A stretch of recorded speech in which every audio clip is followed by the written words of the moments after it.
오늘도 어제와 동일한 은혜로 저희들을 이끄신 하나님의 귀한 섭리에 감사드리고, 또 이 성전의 주의 백성으로 주님을 경배하기 위하여 오신 여러분들이 하나님의 넉넉한 축복을 경험하고 돌아가시는 아름다운 날이 되기를 간절히 바랍니다. 고린도전서 13장 4절에 있는 말씀을 봅니다. 사랑은 오래 참고, 사랑은 뭐하며? 온유하며, 사랑은 온유하며. 저는 1986년 3월 1일부로 목회 현장에 나왔습니다. 연신내라고 하는 이 불광동 지역에 있는 연신내 교회에서 처음 목회를 했는데, 제가 시골에서 태어났잖아요. 촌사람이잖아요. 시골에서 자란 촌뜨기가 이제 아파트가 즐비하고 빌딩이 있는 도시에서 목회한다는 것이 상당히 두려웠어요.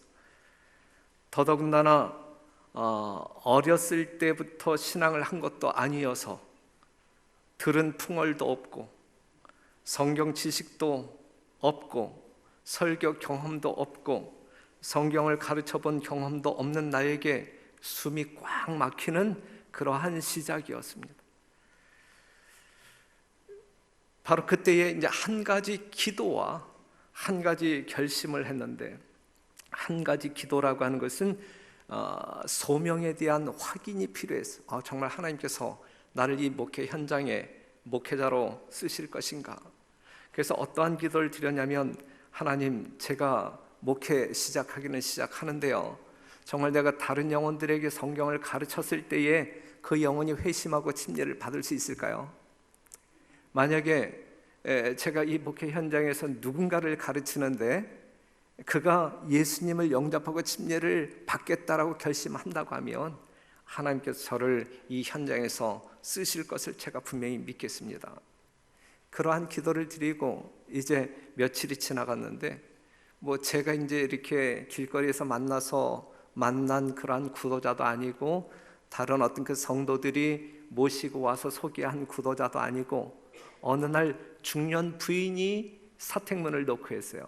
그래서 문을 열었더니 어떠한 분이냐면 모태신앙이, 그런데 결혼을 하면서 교회를 떠난 사람, 하지만 침례를 안 받고 교회를 떠난 사람. 그런데 이제 이 나이에 하나님이 그리워서 이제 신앙을 해야 될 것 같아서 찾아왔노라고. 그러면서 그분과 성경을 공부하기 시작했어요. 그런데 그분이 침례를 결심하고 침례를 받았어요. 그분 때문에 제가 지금까지 목회 현장을 떠나지 아니하고 있는 것입니다. 그 다음에 제가 가지고 있는 능력이 없기 때문에 목회 현장에 나오면서 어떠한 결심을 했냐면, 난 설교도 할 줄 모르고 성경도 가르칠 줄 모르니까 정말 교인들과의 관계, 인간관계, 뭔가 인화적인 그러한 인간관계를 통해서 그냥 하늘을 꿈꾸는 목회를 했으면 좋겠다. 이러한 철학을, 목회 철학을 제일 원칙으로 세워서 지금까지 왔는데 상당히 어색하죠?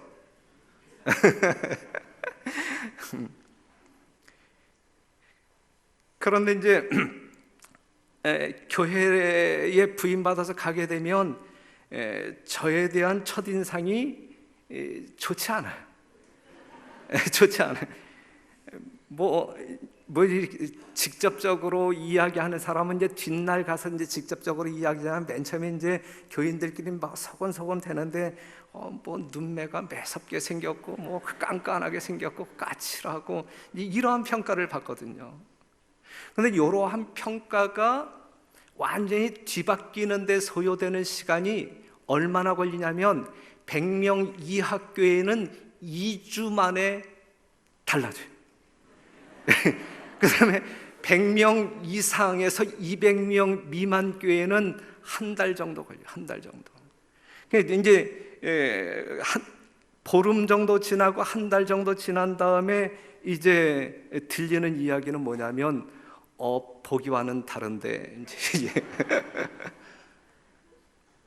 맨 처음에는 깐깐하게 보일지라도 좀 사귀다 보니까 그렇지 않은데.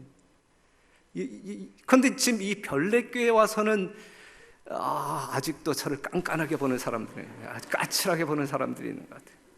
큰 교회는 좀 어려운 것 같아요. 진리의 원칙 또는 교회 질서를 지키는데 제 자신이 생각할 때에도 저는 좀 깐깐합니다. 하지만 그 이외의 것에는 상당히 푸근한 사람, 정이 많은 사람이고 전혀 믿어주지 않으니까 상당히 어색하네요. 지금 믿어줘봐요. 제가 정감이 없어요? 정감이 없어요? 진짜 설교 못하겠네. 오늘 설교 못하겠네. 여러분들이 인정해 주지 않아도 제가 잘 알아요. 제가 잘 알아요. 전 진짜 온유함이 없어요. 온유함이 없고, 그래서 늘 기도 제목으로 빠지지 않고 씨름하는 것이 어떠한 기도냐면, 하나님 제 성질머리 좀 고쳐주세요. 어제 저녁에 이제 예배 마치고 집에 들어갔더니 우리 집사람이 여보 내일 설교 제목이 뭐야? 라고 물어요. 그래서 사랑은 온유함이요. 그랬더니 우리 집사람이 뭐라고 반응을 보였는지 아세요? 당신에게 가장 약한 거? 우리 집사람도 알아요. 그런데 제가 저 자신을 훨씬 더 잘 알아요. 저는 성질머리가 참 못됐어요. 온유함이 없어요. 그래서 오늘 설교는 저를 향한 설교임을 여러분들이 아시고, 혹시 여러분들 중에 아직 이 부분에 있어서 부족한 분들이 있다고 하면 저와 함께 노력하면서 온유한 품성을 지닐 수 있도록 애쓰시는 여러분과 제가 되기를 간절히 바랍니다. 그런데 진짜 섭섭하네. 진짜 섭섭하네. 어떻게 여러분들의 담임 목사를 그 정도로밖에 몰라주시고, 저 알고 보면 상당히 다정한 사람이에요.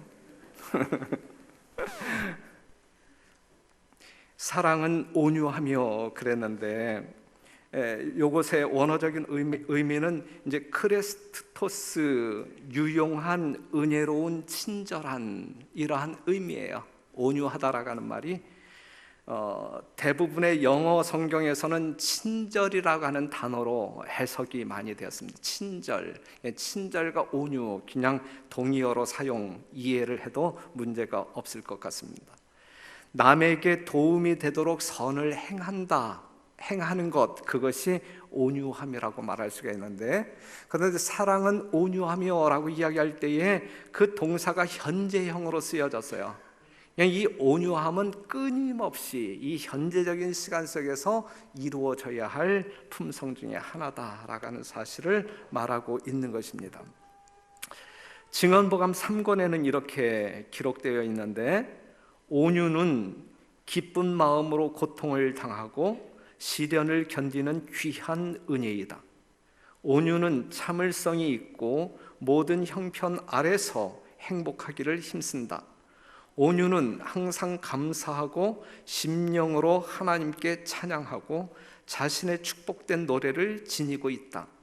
온유는 실망과 학대를 참고 보복하지 아니한다. 이게 온유입니다. 사랑은 뭐하며? 온유하며. 온유함을 지니시는 여러분과 제가 되기를 간절히 바라요. 오래 참음의 중요한 초점은 누군가가 내게 상처를 줄 때 그것을 잘 견디는 것이었다고 하면, 온유라고 하는 것은 한 걸음 더 나아가는 거예요. 그냥 오래 참는 것보다 한 걸음 더 나아가서 내게 상처를 준 그 사람을 오히려 선대하는 것이 온유다라고 하는 사실. 오래 참는 것은 다른 사람이 나에게 상처를 줄 때 그것을 견디고 이겨내는 것이지만, 온유라고 하는 것은 이겨낼 뿐만 아니라 그 사람을 선대하는 것이 온유다. 그런 의미에서 온유함은 오래 참음의 태도보다 훨씬 더 능동적이고 적극적인 의미를 지니고 있습니다. 이 온유함을 이야기하게 될 때에 늘 등장하는 사람이 누구냐면 링컨이라고 하는 사람, 아브라함 링컨. 여러분들이 잘 아시는 예화 가운데 하나를 다시 반복한다고 하면 그에게는 정적이 있었어요.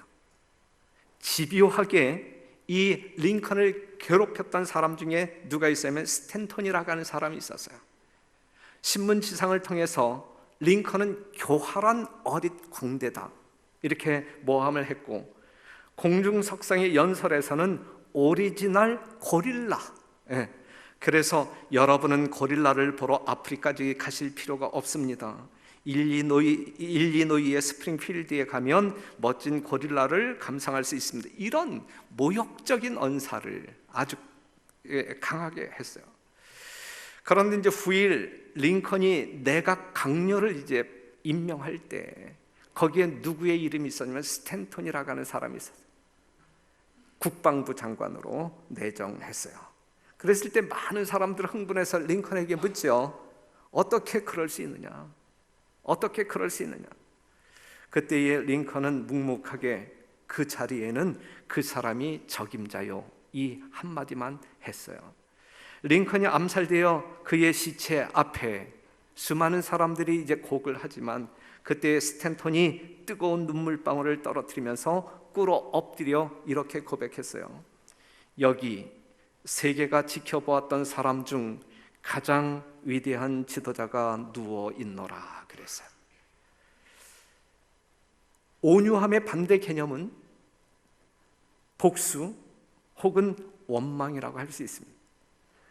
참으로 사랑하는 사람은 하나님만이 최후의 심판자임을 믿고 모든 것을 주께 맡기고 상처를 입힌 자에까지도 선대하는 그러한 온유함이 하나님의 백성들에게 있어야 된다, 이것이죠. 성도 여러분, 우리의 심령 가운데 예수님의 마음이 있다고 하면 예수님의 온유도 있게 되기를 간절히 바라고, 어떠한 사람에게 상처를 입었을 때 그것을 보복하고자 하는 마음이 우리의 심령 가운데서 완전히 일소되고 오히려 선대하고자 하는 귀한 주의 백성들이 되기를 간절히 바랍니다. 상대방에게 무거운 짐이 되는 사람, 씁쓸한 사람, 거칠은 사람, 이러한 사람을 온유한 사람이라고 말하지 않습니다. 우리는 온유한 사람이 되어야 할 것입니다. 사랑은 오래 참고 온유하며, 사랑이신 예수님의 온유는 어떠했는지 우리는 너무너무 잘 알아요. 빌립보서 2장 6절 7절에 있는 말씀을 보면 그는 근본 하나님의 본체시나 하나님과 동등됨을 취할 것으로 여기지 아니하시고 오히려 자기를 비어 종의 형체를 가져 사람들과 같이 되었고, 하나님이신 예수님이 보좌를 버리고 이 땅에 오셨다라는 자체가 무엇을 의미하느냐. 하나님이 사람이 되시는 신비한 사건은 우리에게 어떠한 교훈을 주고 있느냐. 종의 형체로 죽기까지 죄인들을 위하여 사신, 섬기신 그 예수님은 무엇을 의미하느냐. 만약에 이것이 이해되어지고 믿어진다면 더 이상 무엇을 말할 필요가 있겠느냐 이거죠. 진짜 하늘 보좌를 버리고 이 땅에 오셔서 죽기까지 인간을 섬기신 그 예수님이 이해되어지고 그 예수님을 따라가고자 하는 심령이 우리의 심령 가운데 있다고 하면 우리가 더 이상 우리의 삶에 대하여, 생활에 대하여 더 이상 무엇을 이야기할 필요가 있겠느냐 이거죠. 이거 하나 배우면 되는데, 예수님의 이 모습 따라가면 되는데, 여러분이 이 예수님을 진정 믿는 사람들이라고 하면 이 예수님처럼 살게 되시기를 간절히 바랍니다. 그러기 전까지는 예수님을 팔지 않았으면 좋겠어요. 수많은 정치인들이 누구를 팔아요? 백성들을 팔아요. 백성들을 위하여. 수많은 그리스도인들이 누구를 팔아요? 하나님을 팔아요. 하나님의 영광을 위하여. 하나님의 영광을 위하여 뭐 한다고 하지만 아주 엉뚱하게 살아가고 있거든요. 예수님이 이 빌립보서 2장 6절 7절에 나와 있는 이 예수님을 본받기까지는 우리가 예수님을 팔지 않았으면 좋겠어요. 마태복음 11장 28절에 있는 말씀 보면 수고하고 무거운 짐진 자들아 다 내게로 오라. 내가 너희를 쉬게 하리라. 나는 마음이 뭐하고 온유하고 겸손하니 내게 배우라 그래. 나는 마음이 온유하다. 내게 배우라라고 이야기하고 있거든요. 온유하신 하나님의 보좌를 버리고 인간 되어 이 땅에 오셔서 여러분들을 위하여 인간처럼 살다가 죽으신 그러한 사랑과 온유를 보이신 그 예수님에게 온유를 배우는 여러분과 제가 되기를 간절히 바랍니다. 어느 누구에게도 온유를 배우지 말고, 심지어 모세에게도 온유를 배우지 말고 누구에게 온유를 배우자고요? 예수님께 온유를 배우자. 예수님께 온유를. 온유하게 살지 않는 죄인들에게 우리 예수님은 온유하게 살라고 가르치십니다. 자신에게 온유를 배우라 말씀하십니다. 예수님은 죄인들을 대하실 때 참으로 친절하게 대하셨어요. 사마리아 사람을 만났을 때 어떻게 대하셨어요? 문둥병자를 만났을 때 예수님은 어떻게 대하셨습니까? 귀신 들린 사람을 만났을 때 예수님은 어떻게 대하셨어요? 어린이들을 대하실 때에 예수님은 어떻게 대하셨습니까? 얼마나 친절하게, 얼마나 온유한 마음으로 대하셨습니까? 제자들은 다 그들을 귀찮아하고 꺼려하고 사람 취급 안 하며 쫓아내려 했지만 주님은 그들을 찾으셨고 만지셨고 안으셨고 축복하셨습니다. 우리가 배워야 할 것은 이거예요. 예수님이 하신 일을 배우는 거예요. 그렇죠? 제자들이 한 그 일을 배우는 것이 아니라 예수님이 보여주신 그 친절을 우리는 배워야 할 것입니다. 누가복음 23장 33절, 해골이라 하는 곳에 이르러 거기서 예수를 십자가에 못 박고 두 행악자도 그렇게 하니 하나는 우편에 하나는 좌편에 있더라. 34절 다 같이 시작. 이에 예수께서 가라사대 아버지여 저희를 사하여 주옵소서. 자기의 하는 것을 알지 못함이니이다 하시더라. 저희가 그의 옷을 나눠 제비 뽑을세. 그렇게 사셨는데도 예수님은 그토록 겸손하게 온유하게 사셨음에도 불구하고 결국 무지한 사람들은 그 예수님을 죽입니다. 십자가에서 고통스럽게 죽입니다. 죽어가는 예수님을 향해 비웃고 조롱하는 그들을 향하여 주님께서 하시는 말씀은 결코 우리의 마음, 우리가 알고 있는 어떤 어휘력으로 표현할 수 없을 만큼 위대한 선언을 하지요. 저희를 사하여 주옵소서. 자기의 하는 것을 알지 못함이니이다. 이것이 온유하신 예수님의 마지막 모습이었어요. 이러한 온유를 배우라고 오늘 이 시간 우리 주님께서 여러분들을 초청하시고 말씀하십니다. 이것이 예수님의 온유이며 친절입니다. 우리는 그것을 배우며 주님 오시는 그날까지 살아가야 할 것입니다. 그러한 성도 여러분 되시기를 간절히 바랍니다. 그 예수님과 더불어 살았던 제자들이 예수님의 그 온유를 결국은 배웁니다. 베드로전서 2장 23절 보면 욕을 받으시되, 누가 기록한 말씀이에요? 베드로가 기록한 말씀이에요. 예수님의 제자가 지금 증언하고 있는 내용이에요. 욕을 받으실 때 대신 욕하지 아니하시고 고난을 받으실 때 위협하지 아니하시고 오직 공의로 심판하시는 자에게 부탁하시며 친히 나무에 달려 그 몸으로 우리 죄를 담당하셨으니 이는 우리로 죄에 대하여 죽고 의에 대하여 살게 하려 하심이라. 저가 채찍에 맞음으로 너희는 나음을 얻었나니. 지금 베드로는 이 예수님, 이러한 예수님과 더불어 3년 만의 삶을 살았고 지금 베드로의 마음 가운데는 이 예수님으로 인하여 깊이 감동해 있고 지금 그 베드로는 이 예수님을 온 땅에 증거하기 위하여 정말 열심으로 뛰어다니고 있는 것입니다.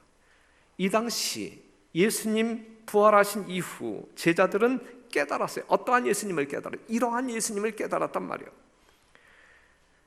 그래서 세상 방방곡곡을 찾아다니며 그렇게 사신 예수님을 증거하기 위하여 목숨을 마다하지 아니하고 최선을 다하는 생애를 삽니다. 그리고 그들은 실제적으로 누구처럼 살았냐면 그 예수님처럼 살았어요. 물론 스데반이 이제 대표적으로 이야기가 나오지만 스데반뿐만 아니라 모든 제자들이 이렇게 살았어요. 모든 제자들이 스데반을 치니 스데반이 부르짖어 가로되 주 예수여 내 영혼을 받으시옵소서 하고 무릎을 꿇고 크게 불러 가로되 주여 이 죄를 저들에게 돌리지 마옵소서. 누구와 똑같이? 예수님과 똑같이. 이것이 예수님의 제자들의 온유입니다. 예? 스데반만이 이러한 삶을 살다가 이렇게 죽은 것이 아니라 예수님과 함께 따라다녔던 제자들의 삶이 이러한 모습이었다라는 사실. 그러니 사랑하는 성도 여러분, 오늘 이 시간 우리는 그 예수 앞에 있는 사람들로서 우리는 무엇을 배워야 할까? 오늘 이 시간만큼은 다른 어떠한 것 다 제껴두고 예수님의 온유를 묵상하면서 우리 또한 이러한 삶을 살고자 주의 능력을 구하며 또한 사랑에 감동하여 이러한 모습을 배우는 여러분과 제가 되기를 간절히 바랍니다. 그래서 우리가 배워야 할 것은 예수님의 온유. 마태복음 5장 5절 온유한 자는 복이 있나니 그랬어요. 온유한 자는 복이 있나니 저희가 땅을 기업으로 받을 것이며 그랬고, 갈라디아서 5장 22절 오직 성령의 열매는 사랑과 희락과 화평과 오래 참음과 자비와 양성과 충성과 23절 뭐요? 온유와 절제니 이 같은 것을 금지할 법이 없느니라 그랬어요. 이 말씀을 보게 되면 어떠한 사람이 하늘에 간다는 이야기예요? 온유한 사람이 하늘에 간다는 이야기. 온유한 사람이, 친절한 사람을 하나님께서 찾으시러 이 땅에 재림하신다는 말씀이죠. 주님은 이렇게 말씀하십니다. 마태복음 5장 44절 너희에게 이르노니 너희 원수를 사랑하며 너희를 핍박하는 자를 위하여 기도하라 그랬고, 로마서 12장 14절 너희를 핍박하는 자를 축복하라 축복하고 저주하지 말라 그랬어요. 상당히 어려운 말씀. 핍박하는 자를 대하여 싸우지 않는 것이 쉬운 일이에요, 어려운 일이에요? 자기를 핍박하고 자기를 모함하고 모욕하는 사람을 상대로 싸우지 않는 것이 쉬운 일이에요, 어려운 일이에요? 엄청 어려운 일이에요. 엄청 어려운 일. 그런데 그들을 위하여 기도하는 것은 더 어렵지 않겠는가? 핍박하고 있는 그들을 사랑하는 것은 또 어떤가 이거예요. 자기를 핍박하는 사람을 감내하는 것 어려운 거예요. 그들을 위하여 기도하는 것은 더 어려운 거예요. 그들을 사랑하는 것은 더더욱 어려운 거예요. 그런데 우리 주님께서는 뭐라고 이야기하고 있는 거예요? 핍박하는 자를 위하여, 너희를 핍박하는 자를 위하여 뭐 하라? 사랑하라. 기도하고 사랑하라. 그래서 이것이 가능할까 불가능할까? 이것이 가능할까 불가능할까? 내가 예수냐? 내가 예수면 그렇게 살 수 있을 텐데, 내가 예수면 이것이 가능할까 불가능할까? 예수가 아니면 이 일이 가능해요, 불가능해요? 예수님이 아니면 이 일이 가능해요, 불가능해요? 불가능할 것 같아요. 예수님이 아닌 사람이 어떻게 이렇게 살 수 있어요? 여러분 스스로 한번 생각해봐요. 이렇게 살 수 있다는 것을 자신 한번 손 들어보세요. 예수님이 아니면 이렇게 살 수가 없는 거예요. 살 수가 없는 거예요. 그래서 갈라디아서 2장 20절 보게 되면 내가 그리스도와 함께 십자가에 못 박혔나니 그런지 이제는 내가 산 것이 아니요 오직 내 안에 누가 사신 것이라.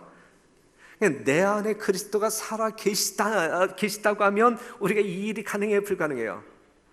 예수님이 우리의 심령 가운데 살아 계실 때, 예수님이 우리의 주인 되실 때 우리는 원수들을 위하여도 기도할 수 있고 사랑할 수 있다 이거예요. 예수님만이 그렇게 사는 것이 가능해요. 우리 안에 예수님이 살아 계시다고 하면 우리에게도 그 일이 가능하다는 이야기예요. 내가 하는 것이 아니고 예수님께서 그렇게 살아주실 것이기 때문에 가능하다라고 하는 사실이죠. 그러니 사랑하는 성도 여러분, 이 시간 우리는 누구를 영접하자? 예수님을 영접하자. 예수님을 영접하되 진실되게 영접하자 이거예요. 입으로만 내가 예수 믿는 사람으로 이야기하지 말고 내 마음 가운데 예수님이 살아 움직이도록 그 예수님을 영접하자 이것이죠. 그리할 때 우리는 예수님처럼 살 수 있는 것이거든요. 마태복음 16장 24절 이에 예수께서 제자들에게 이르시되 아무든지 나를 따라오려거든 자기를 부인하고, 자기는 없는 거예요. 자기는 없는 거예요. 자기를 부인하고 자기 십자가를 지고 나를 쫓을 것이니라 그랬거든요. 성도 여러분, 여러분들이 아시고 제가 알듯이 저도 이렇게 못 살고 있거든요. 솔직히 말해서 이렇게 못 살고 있거든요. 저도 기분 나쁜 때가 있고, 정말 섭섭한 이야기 한번 싸대주고 그냥 되받아치고 싶고, 그냥 목사이기 때문에 참는 거 참 많아요, 여러분. 목사 아니면 막 진짜 내 성질머리대로 하게 되면 진짜 붙어도 여러 명 붙었을 텐데. 그런데 이렇게 살아야 되는 것이거든요. 이렇게 사라져야 되는 것이거든요. 이것이 그냥 자연스럽게 이렇게 사라져야 되는 것이거든요. 힘들어요. 하지만 예수님과 깊은 교제 속에서 이것이 하나하나 오늘 여러분들이 교과 공부했듯이 이것이 습관화되어지고 품성화되어질 때에 그것이 자연스러운 천국인의 품성을 함양할 수 있는 것이거든요. 내 안에 그리스도가 살아계실 때 내 성질머리는 고쳐진다. 그래서 나의 삶 가운데에서도 정말 온유함이 증거되어질 수 있다라고 하는 사실을 기억하시고, 그러한 가능성의 통로를 우리가 생각하시면서 예수님과 더불어 생애하는 여러분과 제가 되기를 간절히 바랍니다. 예수님 당시에 부당한 대우를 받으면서도 참고 온유한 태도를 보이는 것은 이방인들이나 유대인들이 귀하게 여기는 특성이 아니었어요. 그래서 철학자 니체는 뭐라고 이야기하냐면 온유함이라고 하는 것은 약자의 덕이다 라고 하면서 경멸했어요. 온유함은 연약한 사람의 소치이다, 경멸했어요. 하지만 우리가 믿는 예수님은 온유한 자가 복을 받을 것이라고 이야기합니다. 예수와 함께 동행하는 사람은 누구를 부인한 사람? 자기 자신을 부인하는 사람. 자기를 많이 부인하고 죽이면 죽일수록 예수님의 거룩하고 사랑의 모습을 많이 나타나게 됩니다. 산상수훈에 있는 말씀을 하나 보면, 우리가 자랑으로 여기는 자립과 자존은, 우리가 자랑으로 여기는 자립과 자존은 사단의 속박의 표로서 참으로 비열한 것으로 나타난다. 사람의 본성을 보면 언제나 자기 과실을 위해 애쓰고 투쟁을 위해 준비한다 그랬어요. 자존감을 살리기 위하여, 지키기 위하여, 자기 과실을 위하여 애쓸 때에, 이것은 사단의 특성이지 하나님의 성품 온유가 아니다. 자존심을 위해서, 자기 과실을 위해서 사는 사람들의 생애는 하늘의 평안이 있을까요? 없을까요? 결코 존재하지 않습니다. 우리의 평화를 깨는 것은 자신에 대한 사랑이 클 때, 자신을 사랑하는 마음이 많으면 많을수록 그 사람은 평화로운 사람일까요? 아니면 투쟁의 사람일까요? 힘든 생애를 살 수밖에 없어요. 자리 다툼을 위해서 사는 사람들 마음에 진짜 평안이 있을까? 정치인들 보세요. 그들의 삶 가운데 진정한 평안이 있을까? 체면을 위해 사는 사람의 심령 가운데 평안이 있을까? 자기 위장을 위해 때때로 거짓말도 하고 하기 싫은 것도 타인에게 보이기 위하여 하는 척하는 사람의 심령 가운데 평안이 있을까? 이기심을 위해 사는 사람에게 평안이 있을까? 채워지지 아니할 때, 빼앗지 못했을 때 결코 그러한 곳에는 평안함, 자유가 없다. 하지만 예수님에 대해 배우고 아는 사람은 이기심과 교만과 지배욕을 멀리하게 됩니다. 자리를 차지하기 위하여 전전긍긍하지 않습니다. 자기 자신을 드러내고 과시하기 위하여 다른 사람을 밀어내지 않습니다. 이들에게 있어서 가장 높은 자리, 그러면서도 한없이 머물고 싶은 그 자리는 어떠한 자리예요? 그러한 사람들에게 가장 높은 자리, 그리고 한없이 머물고 싶은 자리는 마리아가 취했던 그 자리, 예수님의 발 아래, 예수님 발 아래 머무는 그곳, 그 위치, 그것이 우리 그리스도인들이 자리 잡아야 할 자리 아니겠느냐 이거죠. 그곳에서 우리는 천국을 배울 수 있고, 그곳에서 우리는 예수님을 배울 수 있고, 그곳에서 우리는 하늘의 평화를 마음껏 누릴 수 있는 것입니다. 비난에 대하여 귀머거리가 되고 조소와 모욕에 대하여는 소경이 될 때 그의 심령이 누구의 심령되어? 하나님의 심령되어 여러분들의 삶 가운데 큰 축복을 경험하게 될 것입니다. 교육학에 하로우의 실험이라고 하는 그러한 이론이 있는데, 심리학자 하로우라고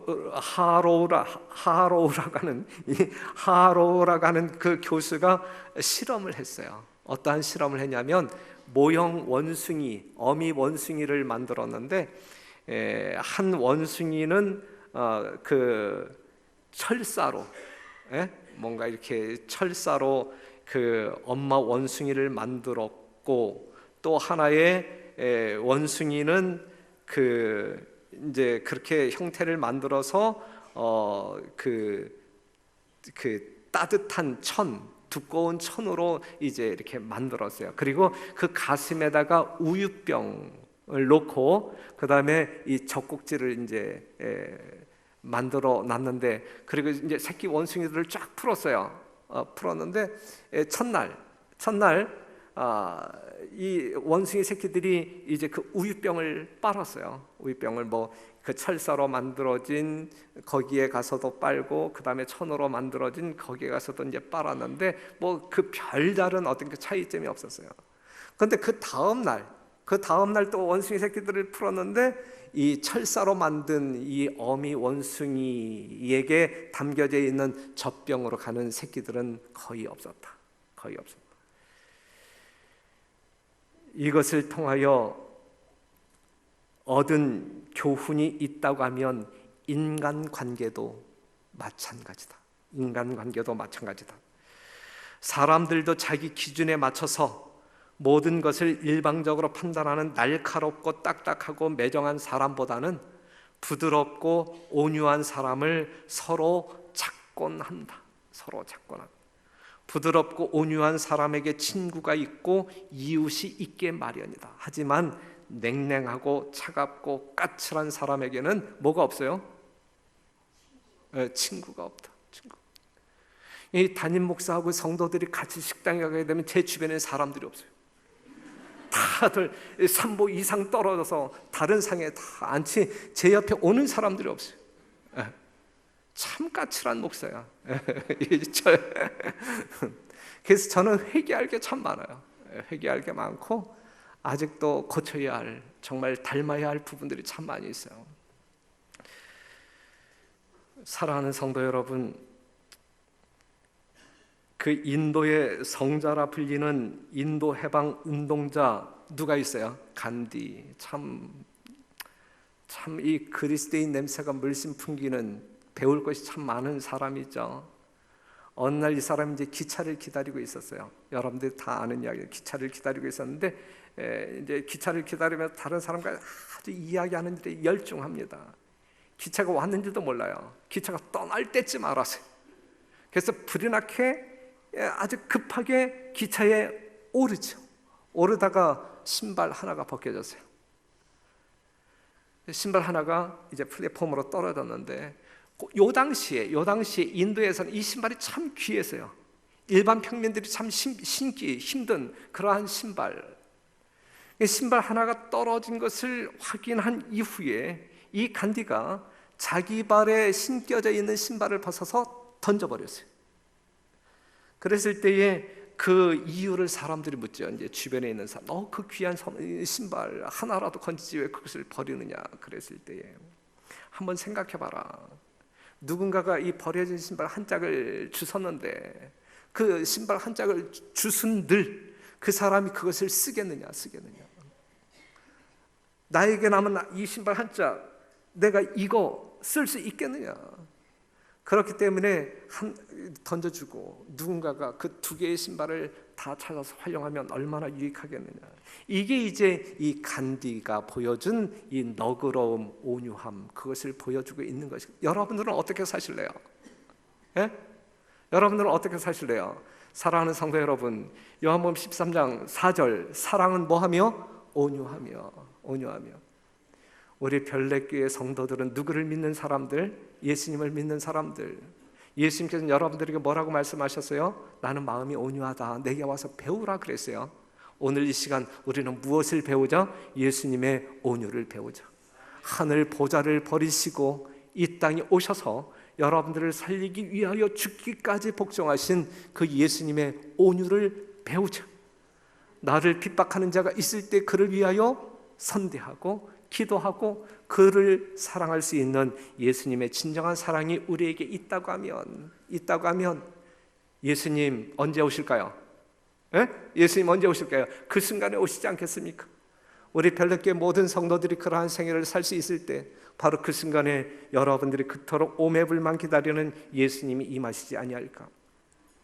우리 모두 예수님의 진정한 사랑, 온유를 본받는 배우는 지금 당장 안 되지만 예수님과 더 밀접한 교제를 통하여 예수님의 사랑을 깊이 깨닫고 감동함으로 말미암아 예수님의 온전한 온유를 배우고 실천하는, 좀 힘들어도 실천하고자 애쓰는, 정말 아주 몸부림치는, 그리하여 예수님을 더 닮아가는 여러분과 제가 되기를 간절히 바라면서 말씀 마치겠습니다.